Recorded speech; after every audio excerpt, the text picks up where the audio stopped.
A bummer of a game for the Dallas Mavericks in Boston last night. The Celtics taking an early lead, and it got much worse. Turned into an 18-point blowout, game one of the series. Luka Doncic, the only shining star for the Mavs, finished with 30 points. But Kyrie really never showed up. Dallas now gets a chance to even the series in game two on Sunday. But let's talk more about this with Dallas ticker man Ryan Baldwin. Good morning, Ryan. Thanks for being on with us this morning. Again, we're talking Mavs, not stars. Let me ask you this: what was that?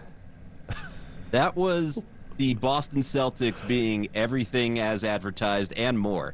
That may have been the best defensive first half that we've seen out of them, and it's something the Mavs haven't seen before. Joe Mazzulla, the Boston head coach, after the game said, "We're going to take away the lob. We're going to take away the corner three," which is where the Mavs have had a lot of success in the postseason. They were the first to successfully do it, and man, they made the Mavs look just ungood, I think is the only word you can really describe it as.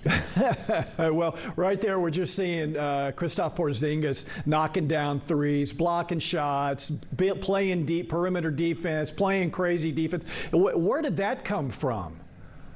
I think a lot of us up here got the feeling that there was going to be a game where he popped off and where he put up one of those nights where he just couldn't miss, because everybody has been saying, at least in the national media and people that watch closely, that KP is an underrated part of this team and he's part of the success, and if they're going to win a title, he's going to have to come through.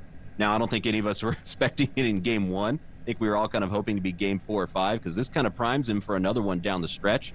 But this is what we were hoping to see in Dallas, and it turns out he just needed to not be the number 2 guy. He just needed to be number 3. So could this be just like another game one like we had against the Clippers, where we get our feet back underneath us moving forward? Well, you certainly like to think so, and this team has been nothing if not fantastic after a loss throughout the entire postseason. And Jason Kidd says that's a strength of this team, is making adjustments and being able to go after a tough game. Now, this is potentially the defining moment of Jason Kidd's career. If he can figure out a way to get back in this series and win, because you're not guaranteed to go back to another finals. The team's constructed really well, but you still have a gauntlet to go through in the West. This is potentially the defining moment for his coaching career. He's already won one as a player. Now, can he figure out the adjustments as a coach?